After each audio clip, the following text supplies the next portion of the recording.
ini kan lembaga aspiratif, lembaga aspirasi. Masa belum apa-apa sudah menghukum orang? Status tersangka itu kan belum bersalah. Apalagi kita melihat nuansanya nuansa kriminalisasi. Justru kita ingin mengadukan kasus ini kepada Komisi Reformasi ini. Lalu rupanya dikasih pilihan, apakah keluar atau duduk di belakang. Rupanya mereka memilih keluar, mayoritas ya, memilih keluar. Karena mereka memilih keluar, kita sebelum masuk sudah solidaritas. Kalau RRT keluar, kita juga keluar. November 13 itu kita kebetulan kumpul di satu tempat. Tempatnya kantor masyarakat sipil. Lalu pada waktu itu kita berdebat dalam tanda kutip, apakah kita mau rame-rame ke Polda Metro Jaya mengawal mereka, ataukah ada cara lain ya untuk katakanlah meminta atensi kasus ini yang kita anggap kriminalisasi. Salah satunya adalah kenapa kita tidak hubungi Komisi Reformasi Percepatan Reformasi Polri ini. Maka saya berinisiatif pada waktu itu tanpa disuruh WA dan menelpon Pak Jimli, atau langsung menelpon, kurang lebih begitu. Pak Jimli menyambut baik untuk tim ini diundang. Lalu salah satu stafnya, nggak perlu saya sebutkan namanya, suruh bilang buat surat permohonan audiensi. Sudah saya bikin melalui WA ke tempat yang bersangkutan. Dan memang pada waktu itu yang nama-nama yang dimasukkan adalah nama-nama yang hadir dalam rapat itu tentu minus RRT, karena RRT kan persiapan.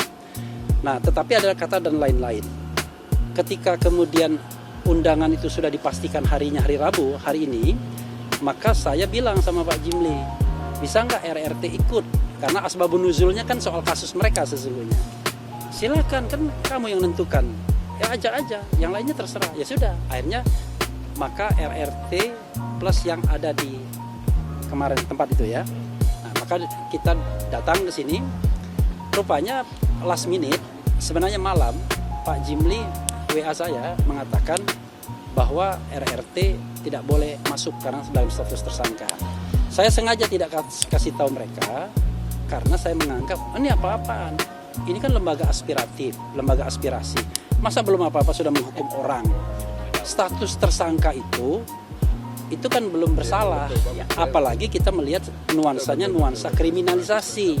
Justru kita ingin mengadukan kasus ini kepada Komisi Reformasi ini agar mereka paham. Masa yang begini ini 12 tahun ancamannya kan sampai ya kan? Nah, itulah sebabnya. Nah, ketika datang tentu kaget Pak Jimli. Saya mohon maaf untuk itu ya. Kalau memang didengar Pak Jimli, saya mohon maaf. Lalu rupanya dikasih pilihan, apakah keluar atau duduk di belakang. Rupanya mereka memilih keluar, mayoritas ya, memilih keluar. Karena mereka memilih keluar, kita sebelum masuk sudah solidaritas. Kalau RRT keluar, kita juga keluar. Makanya beberapa di antara kita, Mas Edi yang mestinya ngomong soal jin buang anak, keluar. Kemudian Pak Saididu ngomong tentang PIK, pagar laut, oligarki, keluar.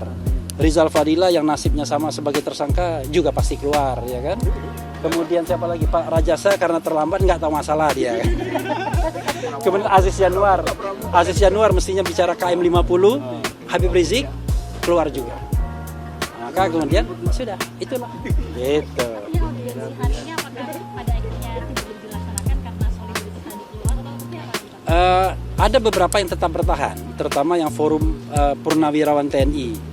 Sama ada teman civil society itu. Jadi ya kira-kira 2 komponen yang bertahan. Ada Habil Marati juga tadi keluar juga. Jadi mayoritas keluar dengan temanya masing-masing. Karena bagi kita the main isunya kan di RRT. Kalau RRT keluar ya kita sudah kehilangan rohnya jadinya untuk menyampaikan ini. Dan tapi alhamdulillah tadi Dr. Tifa dan teman-teman juga sudah menyampaikan Jokowi's White Paper dan juga sebentuk surat cinta kepada 11 komisioner. Isinya nggak tahu saya. Dr. Tifa yang akan melanjutkan. Oke, silakan. Sebelum Dr. Tifa ya, boleh ya? Tadi kami diberikan pilihan oleh Prof. Jimli untuk tetap duduk di dalam, ya, tapi kemudian tidak boleh bicara atau keluar.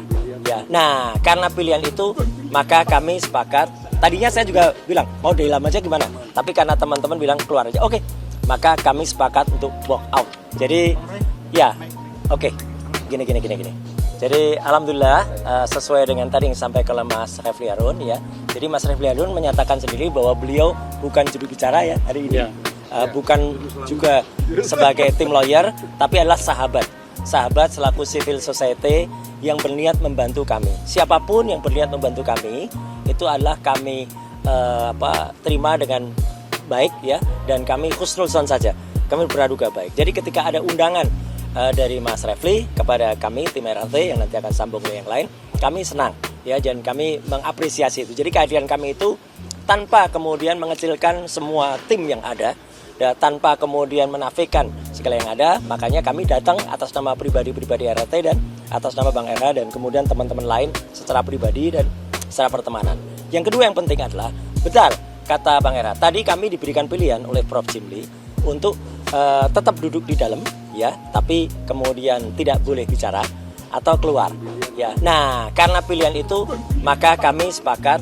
Tadinya saya juga bilang mau di dalam aja gimana, tapi karena teman-teman bilang keluar aja, oke, maka kami sepakat untuk walk out ya. Jadi kami sekarang serahkan kepada masyarakat apa penilaian masyarakat kepada tim yang harusnya menerima kami selaku semua yang ada. Dan kami sebenarnya juga tidak nyaman kalau kemudian kami keluar, karena apa? Di dalam juga ada yang ada hubungan langsung dengan pelapor gitu loh.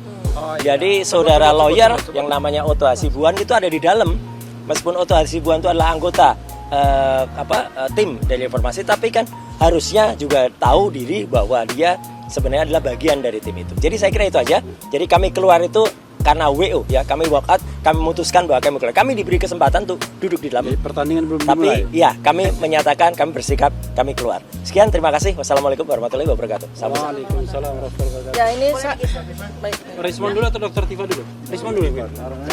Respon dulu. Dokter Tifa nanti pembulatnya. Ireksov. Oke. Tanpa pertanyaan ya langsung. Jadi benar dikatakan Pak Roy Suryo dan Bang Refli bahwa kami tadi sudah masuk, tetapi ada dua opsi, diminta keluar langsung atau berada di barisan belakang tapi tidak ngomong. Kami kan di sini bukan untuk menjadi penonton, Profesor Jimli, ya kan? Nah, terkait dengan tadi juga kami keberatan. Kenapa kalau kami bawa ini kasus kriminalisasi terhadap kami, akademisi, peneliti, dan aktivis, di situ ada juga Profesor Otto Hasibuan yang dari kantor pengacaranya mendampingi atau menjadi PH dari pelapor Joko Widodo. Ya, jadi itu tidak fair. Kami komplain kepada Profesor Jimli. Kenapa? Sedangkan jurnalis saja kalau sebisa mungkin cover both sides, mendengar cerita dari dua sisi. Nah, kenapa ini yang namanya Komite Reformasi Polri tidak mau mendengarkan cerita dari sisi kami? Sementara Otto Hasibuan ada di ruangan itu yang bisa menyuplai data atau informasi sesuai dengan versi mereka, gitu kan? Nah, inilah yang kami komplain kepada Pak Prabowo Subianto, ya dengarkanlah Pak, ya jangankan tersangka, harusnya terpidana pun bisa didengarkan, nggak ada undang-undang melarang itu. Yang kedua, kami tadi juga menyerahkan Jokowi's White Paper ya kepada 11 komisioner masing-masing satu. Ya, kami menginginkan hak untuk meneliti di Indonesia itu jangan dibungkam. Ya, jangan dibungkam. Karena apa? Yang kami teliti kan dokumen publik. Ya, ijazah Joko Widodo sebagai presiden itu kan dokumen publik. Ya, kami menjawab dan simpulkan palsu, ya tinggal dibalas oleh ahlinya, simpulkan asli, biarkan rakyat yang menilai dan menyimpulkannya.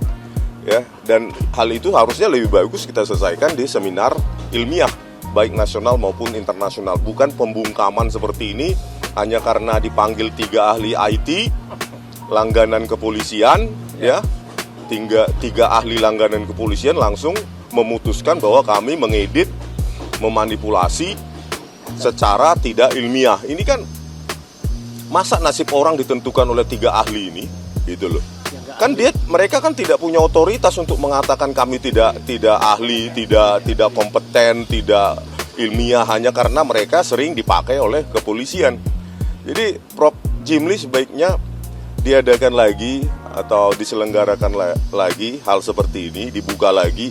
Jangan sampai Komite Reformasi Polri dipersepsikan masyarakat hanya mau mendengar apa yang ingin didengar. Ya, tadi juga saya menyerahkan satu buku di samping Jokowi White Paper, yaitu Rekayasa Barang Bukti Digital oleh Laboratorium Forensik Polri. Ya, di situ aktornya ada Tito Karnavian, Krishnamurti, Muhammad Noah Lazar, dan lainnya.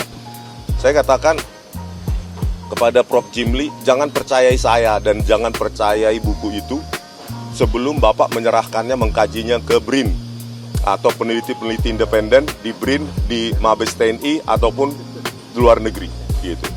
Jangan percaya karena itu Rismon.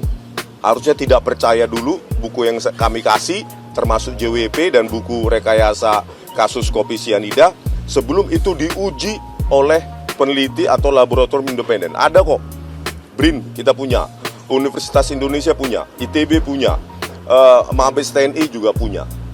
Jadi itu sebagai masukan, sehingga tadi sebenarnya saya ingin memberikan masukan untuk didirikannya Badan Forensik Independen. Itu masukan saya sebenarnya, gitu loh, kepada Prof. Jimli gitu. Tetapi ya saya merasa dibungkam gitu loh. Masih tersangka saja tidak boleh menyuarakan aspirasinya, apalagi terpidana. Dan ingat Prof. Jimli, ya, kalau kami meneliti dan kami mengedit, kami memanipulasi, tidak mungkin kami publikasi dalam sebuah buku. Manipulasi yang jahat itu di ruang gelap, bukan di ruang terang. Kalau ingin membuktikannya, ayo kita, Prof. Jimli harusnya menginisiasi diadakannya seminar nasional, seminar ilmiah nasional maupun internasional, undang peneliti dalam maupun luar negeri, ya, untuk mengadu kami, ahli dari kepolisian mengatakan apa, kami mengatakan apa, ada peneliti independen mengatakan apa, internasional mengatakan apa. Oke, gitu dulu ya. Terima kasih. Ya, Dr.